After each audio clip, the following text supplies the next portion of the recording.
Belgian filmmaker Thierry Michel is being sued in the Democratic Republic of Congo by documentary makers the Balufu brothers. Gilbert Balufu Mbaye and Balufu Makupo Kanyinda accuse Michel of plagiarizing their 2015 film The Silence of Forgotten Crimes. What he has done is plagiarism, he says. Plagiarism is making the same thing as someone else. He used the same narrative structure as well as the technical cutting and even the synopsis. Michel's 2021 film Empire of Silence tells the story of war crimes in DRC over 2 decades, but the Balufu brothers have claimed there could be as many as 80 elements of comparison with their film. We asked for the comparison of the 2 films. From the comparison we can remove the doubts, we can see who is right and who is wrong. But Thierry Michel does not want to put the film at the disposal of justice, so it is already an admission of guilt. In his film, Michel suggests war criminals are more likely to be rewarded than convicted and calls for an end to impunity. He denies the accusations and says it's an attack on freedom. The objective is to ban the film, to seize it and to sentence me and the producer to 1 to 5 years in prison. Of course, this film is disturbing. There are many people that this film disturbs who are in positions that they may have acquired through crimes, predation. Independent analysis shows there are only 4 images common to both films, but the Belgian filmmaker faces up to 5 years in prison in the DRC if found guilty. The Central African Republic's top court has cancelled plans for a committee to rewrite the constitution. It marks a setback for President President Touadera, who was thought to be seeking a 3rd term in office. Lawyers made the announcement on Friday. The bar's fight is to guarantee the independence of justice, he says. That the judges can make their decisions with regard only to the law without any pressure from either side. The court said a referendum on changing the constitution could be triggered by the president, but he couldn't act against the oath he'd taken when elected in 2020, pledging he wouldn't change the number and length of his mandates. I do not believe for a moment that the public authorities can take the risk of going against the court decision, he says. That would be confirming what we are saying here, that is to say, the annihilation of judiciary power. The 65-year-old president was first elected in 2016, then re-elected in 2020. But on August the 27th, demonstrators took to the streets of the capital Bangui against changing the constitution. Chad is asking for Africa to be allowed to join the United Nations Security Council.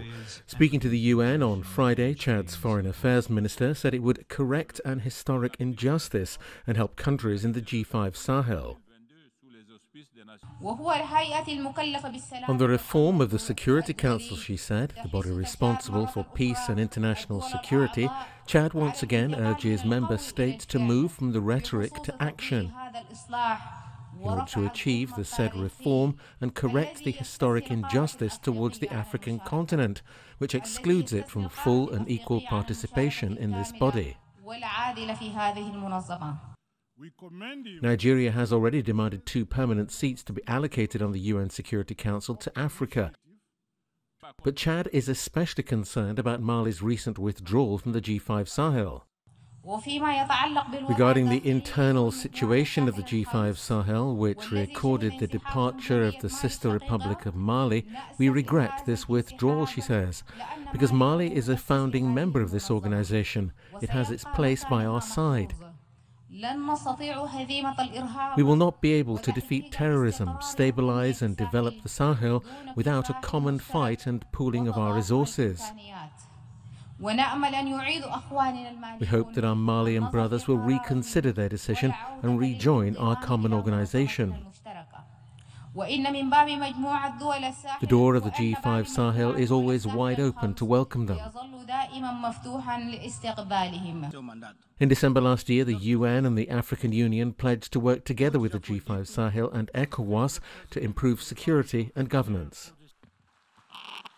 On behalf of the Assembly, I wish to thank the President. Equatorial Guinea's President, Teodoro Obiang Nguema Mbasogo, who's ruled the country for 43 years, has said he'll be standing again in November's elections. His son and Vice President, Teodoro Obiang Nguema, made the announcement on Twitter on Friday, saying it was because of his charisma, his leadership and his political experience. Obiang's Democratic Party of Equatorial Guinea holds 99 of the 100 seats in the outgoing lower house of parliament and all 70 of the Senate seats. Over the years, the country has become increasingly dependent on oil and gas, which makes up around 75% of revenue, which is mostly in the hands of a small number of people. There had been speculation that Obiang's son may be selected as the party's candidate, but Friday's announcement confirmed the president would be seeking to extend his unrivaled rule.